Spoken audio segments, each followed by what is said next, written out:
Hello and welcome to Food Rebels. This is the podcast that brings you brands, chefs and live on-air tastings. A show that is dedicated to the more rebellious side of the food world, where we celebrate the people who have challenged the status quo. AJ is still away this week, working hard on her MBA. So you have me, the producer for Food Rebels, Georgie Parsons, and I am joined again by Sam Beanie from the food and drinks PR agency Sharp Relations. Hi, Sam. Hi. Sam, are you a coffee fan?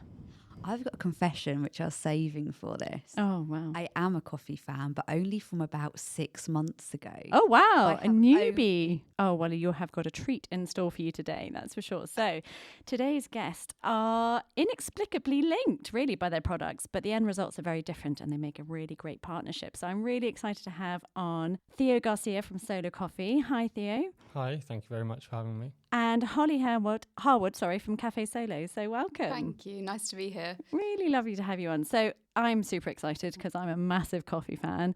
I normally only limit myself to one coffee a day and I've already had one. So this is going to be taking me over. I'm going to be buzzing for the rest of the day, but I can't wait. The smell is just amazing in here. It smells so good. It's really delicious. So Theo, let's start with you. Solo Coffee, you've been running this for 4 years and you were baristas to begin with. Is that right? That is right, although maybe more than 4 years. I would say, we kind of came up with the idea a long time ago, and then 2018 is when it was born, which is crazy. That's now 6 years ago. Oh gosh, that is, yeah. Wow. But this product that you're drinking today and that's been most of our success was end of 2020 it came out. So lockdown. It was an inspiration from lockdown, yeah. Okay. Very good timing, actually. Just with the world reopening, our product then managed to get into the trade at the right time. So was this that you were a barista and then you stopped because of lockdown and then you decided, right, what else can I do? I need to fill my time and, come up with something different? Kind of. It was...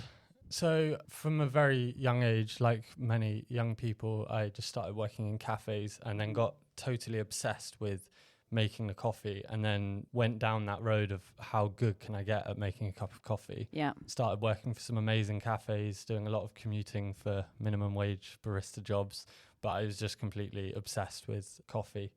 Then I competed in a coffee brewing championship, an Aeropress championship, and I won that. Wow. And then, thank you. It And what do you have to do to win? I mean, what do you get judged on? You're all given the same coffee, and then you all have to brew the best cup of coffee out of that, and then it's blind tasted, and then judges choose which one's the best. So it's very much down to how good you are at brewing a cup of coffee, which is down to knowing recipes, knowing grind size, steeping time, all of that stuff. So I really was obsessed with it. Then went into training baristas and working for other coffee companies. And I kind of and at the same time I met my co-founder, Alex, he was working in the wine industry before. And then he went to Colombia and he then kind of transitioned into coffee, as you do, which because I think there's a lot of similarities. Well, we both wanted to have a business together and it was going to be coffee, but I think there was something about Alex working in the wine industry where we thought the thing about wine is that you're judging it based on the finished product, but so often with coffee, you're judging it based on the bean, and then there's so much expertise needed in brewing it. Between, yeah. I mean, my husband is obsessed with coffee and he has become recently, and we have the coffee machine, the grinder, we have separate grinders. I mean, he will spend hours trying to get the right grind size, trying to get the right pressure through it, all this. I'm like, just give me a cup of coffee. But this is what I've realized. It's an art form. It's not just a press an espresso capsule and whatever comes out. Like the amount of different flavors that he's finding and beans and all this kind of stuff. It's as you're right, it's exactly the same like wine. It's such a huge parameters and so wide, isn't it? Yeah, totally. And that's what got me excited about it. But you also hit the nail on the head where you said, just give me a cup of coffee. And I think all the places I was working in, that was a priority. Everybody loved and appreciated good coffee, but they weren't necessarily like your husband in that they wanted to spend most of their morning working out. Exactly. And that's what I said to him. I was like, I'm really happy for you to have these really niche coffees, but I'd like my one that, because I only have one a day. I don't want it to buy one that I don't like. So I want the set one that I know that I like and all that kind of stuff. And then you can mess around with your kind of more specialty ones, which, you know, some of them I like, but some of them a bit fermented and So on that note, I mean, I guess that I felt that we knew how to make great coffee, but there was no good ready-to-drink coffee in the UK. It was mostly very close to milkshakes. It was just iced lattes with soluble coffee and lots of sugar, lots of milk. Yeah. So that was where it started, as we were like, we're going to make really good cold brew, because there wasn't any cold brew in the UK, and it's a really good representation of the coffee bean itself. And it's, you know, you can have it black and appreciate all the flavors and stuff. So I'm just going to stop you here because I want you to explain exactly what the product is, because I have never seen a product like this before, of coffee. So I've seen beans, ground coffee, I've seen instant coffee, but this is none of those. Yeah, I'd like to think it's a hybrid of all of them, and it's kind of coming after each separate channels in the industry, I think. So yeah, what it is cold brew is coffee that's brewed with cold water. And the reason people do that is that the brewing process holds a lot of the aromatic complexity. So all of the flavors themselves remain intact, and you can preserve that flavor for a long time. Whereas if you make a hot coffee and cool it down, within that cooling process, you lose a lot of the flavor, and then you're left with something that's very bitter and flat. And okay, all interesting. The rest. Interesting. I'm desperate to give it a try. You give it a go, and I'll. So it's a liquid. It comes in a bottle, like a Tetra Pak. A Tetra Pak bottle. Carton, yeah. A carton. Sorry, that's a better word for it. And you pour it, and then what do? I mean, how do you then use it? So yeah, so just to go from cold brew, because most people know cold brew to be something else, we then realised that wasn't really selling in the UK. The UK is very much used to milky tea, and we were trying to give them cold black coffee, and I think that was a step too far. So then we made this espresso strength cold brew coffee, which we call the coffee concentrate. The reason we did that was because we were finding that in bars they were using our cold brew because there was such a big need to make the process of making an espresso martini much easier. And so then we were like, well, we'll actually make something that will replace the need for a fresh espresso using our expertise in cold brewing, and then create something that's like a espresso, except hopefully got more complexity than a hot espresso cooled down. okay, so you pour it into a glass, and then you can add hot water to it. So can you make it into a kind of Americano if you wanted to, or like? You can, exactly. However you might use an espresso, you can use our product. So in the carton, there's between 20 and 40 servings. So it's a lot of coffee in one carton. That's why we don't sell it in retail, because it's like very much a wholesale product. And yeah, people make iced lattes, cold brew by diluting with cold water, or a hot Americano with hot water, or espresso martinis. And what you've made for us today is, can you hear that? Lovely iced latte. Give it a go. It tastes delicious. And I saw you poured the milk in, and then you poured some coffee over the top. Yeah. And some ice cubes. Basically like squash. Yeah. Squash for adults. Squash for adults. And that is delicious, because sometimes with iced lattes, they're really bitter. And you have to add a sweetener to make it not so bitter. It's because you're putting hot coffee in cold. See, I'm learning so much. So what I'm finding is when I'm a coffee drinker, I'll have 2 sweeteners in with my coffee, but I don't need that. This is really good. I think sugar is, I mean, I don't have a problem with people putting sugar in their coffee, but often they're doing it to mask the flavour of bad coffee. So that's I interesting. have become a coffee snob. I have. in the 6 months. It's mainly my husband. We've got a bean to cup now, coffee machine, and that's how I kind of got into coffee. So now if I go to a hotel or something and there's instant coffee, I can't drink it because I absolutely still hate it. I think I love a decent coffee. You've got a refined palate. You need to stick to it. Darling. I really do. I have to say, though, I feel that everybody, because it's such a habitual product, you do start to get...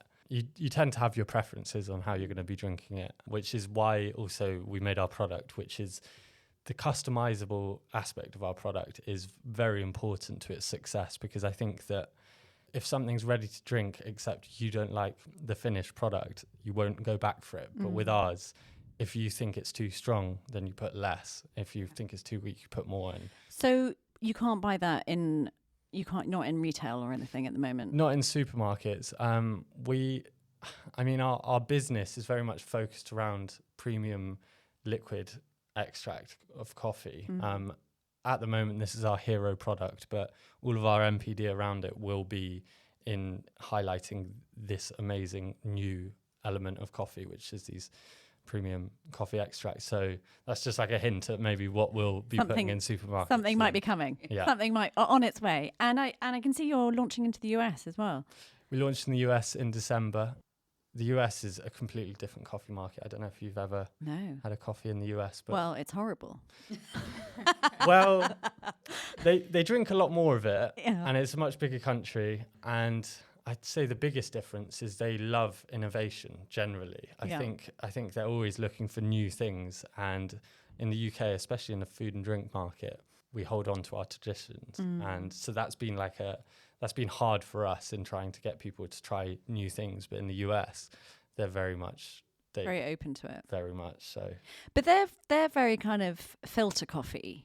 Yeah. Aren't they? They're big on the filter coffee, and it's not all so much. It's not really about the frothing of the milk and all that kind of stuff. Whereas I'd say that's why it's bad. I think it's bad coffee because I'm I love a flat white and stuff like that. So to me, a filter coffee doesn't really do it so much for me. Yeah, I mean, filter's kind of my favourite way of drinking coffee if I'm not having solo. Ooh. But I think, but not. That's not to say you're wrong. I definitely think European and Australia and New Zealand, some countries is just espresso based, and others are filter based. But a good coffee is a good coffee, and how you then brew it doesn't necessarily decide whether it's good or not. Sure. So where do you get the coffee beans from? Is it important? I guess it is important. It's important to the consumer's opinion of the coffee. But, I mean, we get our coffee from Colombia and Brazil, right, and a few Central American countries, but that depends on the seasons. The taste is more the important thing. So we try to get the tasting notes that we think that the customer will like the most. So what you were saying earlier about all of this specialty coffee, that some of them taste a bit crazy and maybe not to everyone's liking. I think we tried to make something that was like a people pleaser, and had all of the nice tasting notes that people are expecting. So stuff like chocolatey, nutty, which hopefully you're getting through the milk. But I think it's like craft beer, isn't it? You have all these different types, and some people really like some ones that are quite funky, and then there's another people just like a general listed one, a pale ale. Exactly. So you're kind of in every sector. There seems to be a range, isn't it? And people have different ways that they want to experience things, and people have different palates. But I think this is a really lovely, easy drinking coffee that is, as you said, it's a crowd pleaser. We've heard that you may be diversifying a little bit, which is very interesting. Is why we've got Holly here. Hello. Hi, Holly. So, do you want to tell us more? Yeah, so I'm here today with CAFÉ Solo Coffee Liqueur, and we partner with Solo Coffee, and so we use their amazing espresso strength cold brew in our coffee liqueur. So yeah, a little bit of background about the company.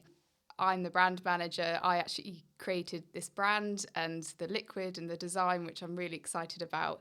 And the company is owned by Warren Scott, who used to be the CEO of Quintessential Brands, so like Bloom Gin, Opia. And he's very good at sort of understand the premium spirits market. And so this is the first brand in the new portfolio of premium, and the premium brands company is called Fortitude Spirits. So yeah, Warren actually is a big lover of coffee and met Theo and Alex. So I don't know if you want to tell a little bit about that story and how that started CAFÉ Solo. Yeah, sure. So, we were getting investment last year.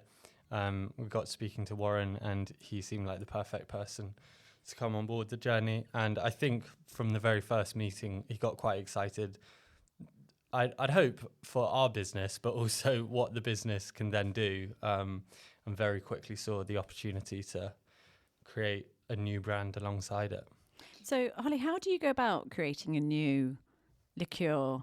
Yeah, well, I mean, we did a lot of research into coffee liqueurs, and what we found is that there isn't a lot out there. No, I'm not sure I've ever really seen one. Yeah, so obviously there's like the main ones in the market. Am I allowed to say other brand names and things like that? So there's like Kahlua. So most people will use those sort of brands. Okay, yeah. And I did a lot of research by going to different bars and restaurants, and what I was finding was that a lot of bartenders in nice, fancy places were making their own coffee liqueur because they were finding the coffee liqueurs on the market far too sweet and just wouldn't give that coffee hit.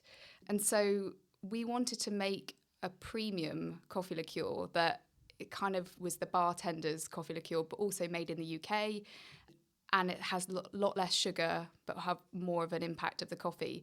So our coffee liqueur has 20 grams of sugar per 100 ml, where that's almost half the amount that Kahlua has. Oh, really? Oh, my goodness. So if you think about it, a lot of places, they'll add sugar syrup into the cocktail as well. So we're used to that really real, sweet. And I think that's what we were talking about, before with adding sugar to a coffee, and that's absolutely fine. But I think you can always add more sugar. You can't take it away. And I can imagine if they're using a hot espresso, which is what we just talked about, it's giving a bitter note, so they're having to add more sugar on top of it to cancel out that bitter notes to then get an espresso martini. Yeah, exactly. Yeah. So I think that's the thing. We want to become we think this is the best coffee liqueur that you can get, and it's kind of the coffee lovers espresso martini, because you can always add a bit more sugar if you want, but when you try it you'll note that it's not overly sweet. So that's how that started. And then obviously we were going into the development of the liquid. We use British vodka, 5 times distilled. We use quite a lot of Solo coffee, so there was we played around with how much coffee we were going to put in there. So in it, it's got coffee, Solo coffee, vodka, and sugar, yeah, and anything else, or was that that's basically it. But it's blended, okay. It's blended to sort of the specifications to make it into that sort of lovely chocolatey. You'll taste when I think you've got a bit to try on its own. Yeah, we're gonna. But yeah, it's also got kind of it's very smooth. Great for sort of also amazing over ice cream. Ooh. If you pour it over ice cream or do like a affogato. Wow. As I came through the nose then, I was like, wow, okay, this is strong. Yes, it's really tasty, nice. Though. Really good. Thank you. Yeah, and that's the other thing. We're 25%. So other brands that are a bit sweeter, they come in sort of around 17%.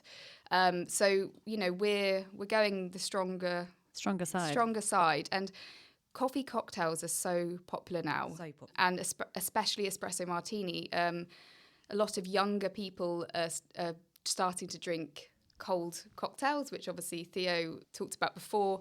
So, coffee cocktails and they're so Instagrammable, they look pretty.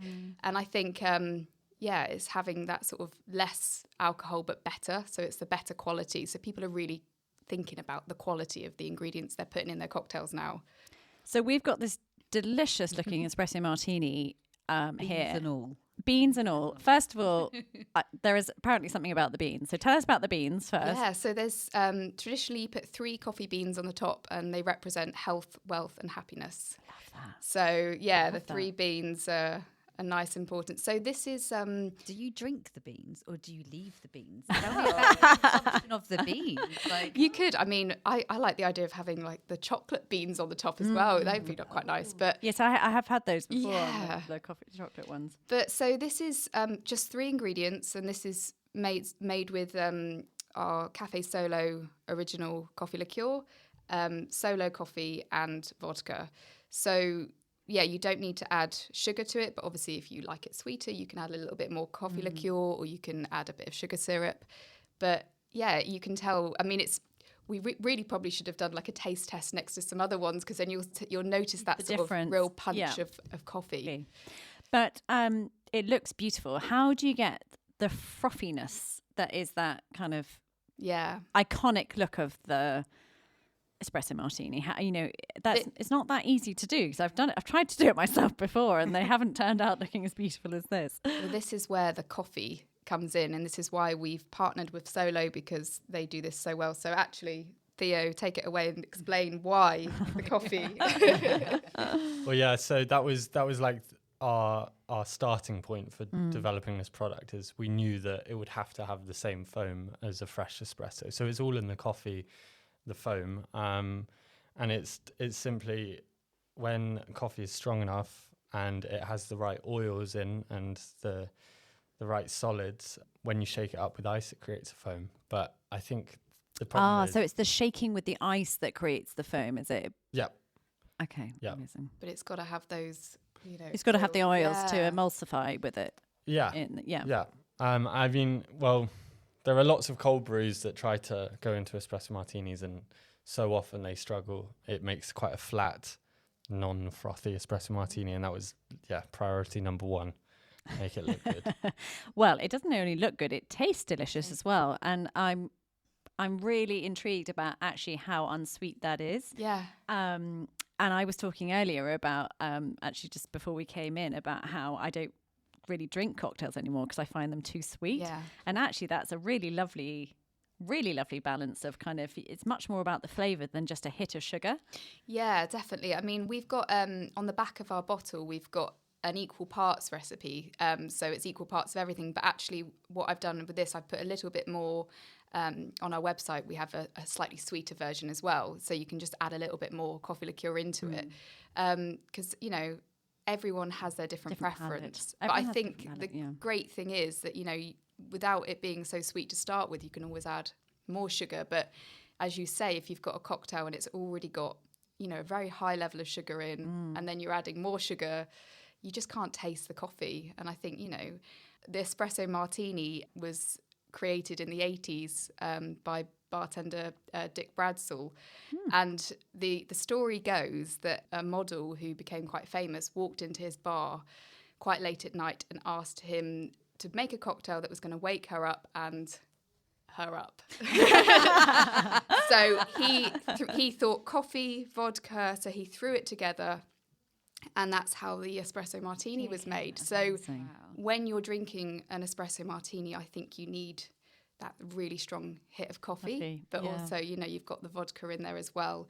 So, hopefully we feel we've created a very good espresso martini. So this is my first experience. Oh, yes, oh my goodness, what are you espresso thinking? martini. So I want to give you my truthful, honest...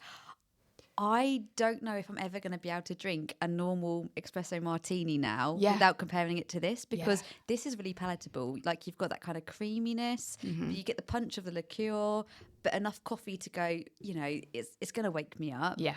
And it's really good, guys. You did good. You did really good. Really nice. Oh my God, I love it. This is your first live. First time of tasting it's on air. Love that. But you're about to launch CAFÉ Solo casks. Tell us about this. So this is really exciting. So when we went into some of these bars and we were chatting to the bartenders, we found when they were making their own coffee liqueurs that a lot of them were playing around with different flavour profiles. So I've noticed a lot of bartenders starting to create espresso martinis and adding a bit of PX sherry into them. So the PX espresso martini.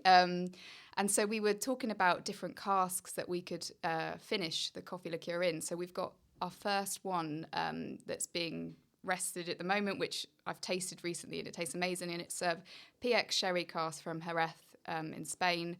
And it gives it an extra sweetness, but obviously it's just from the cask. So this is kind of like almost stepping into whiskey territory. The whiskey process. Yeah, so it's really exciting. And actually, when I talk to, I directly go into the bars and talk to mixologists, they're really excited about this as well. So we'll have a different range of different, we might have different sherries, maybe a whiskey, we'll have a different cask range. So they give it a smoky kind of taste as well. Well, the PX one, because PX sherry is just so sweet, so it gives it's a very different taste, but it's I'll have to come back and bring some. So we should be launching that in July, and we've also got a ready to drink espresso martini coming out in June.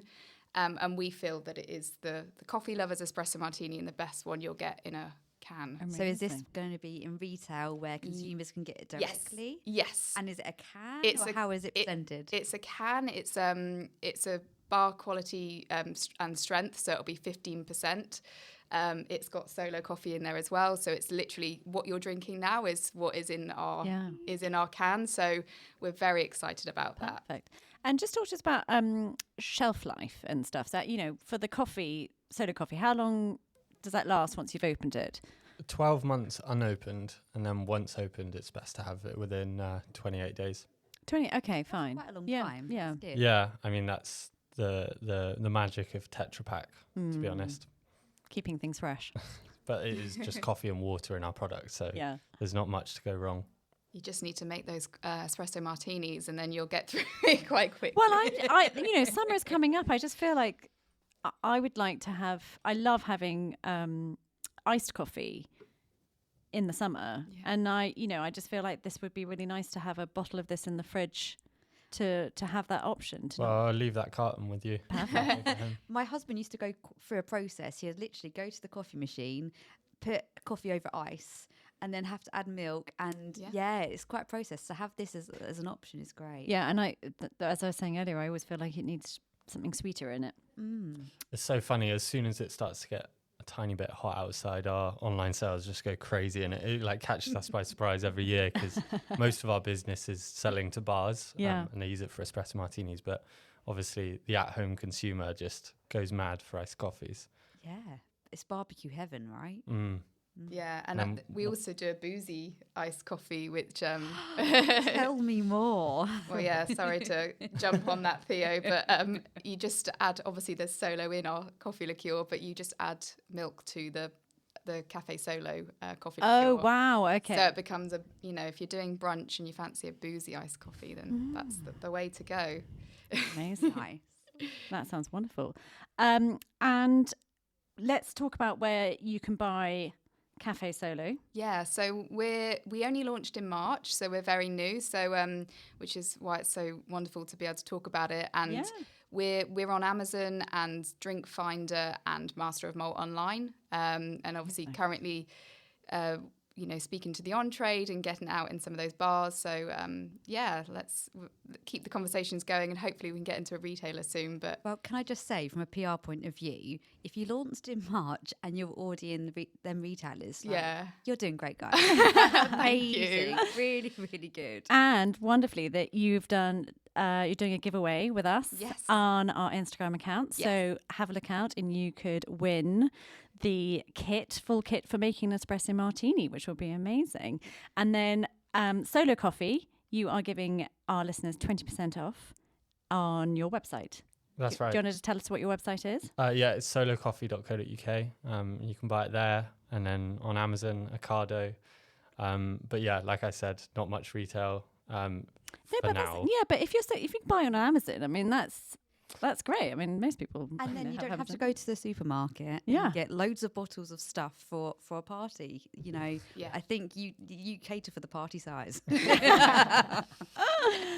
Amazing. Well, thank you so much for coming in. Sadly, we've come to the end of our show, but big thank you to Theo Garcia from Solo Coffee and Holly Harwood from CAFÉ SOLO for coming on the show. You've been listening to Food Rebels, which is available on radio stations around the UK. You can also listen on Apple Podcasts, Spotify and Audible. Please remember to subscribe and rate us with 5 stars, hopefully, as it makes a huge difference to our podcast. We are also on Instagram at food_rebels_. So give us a follow.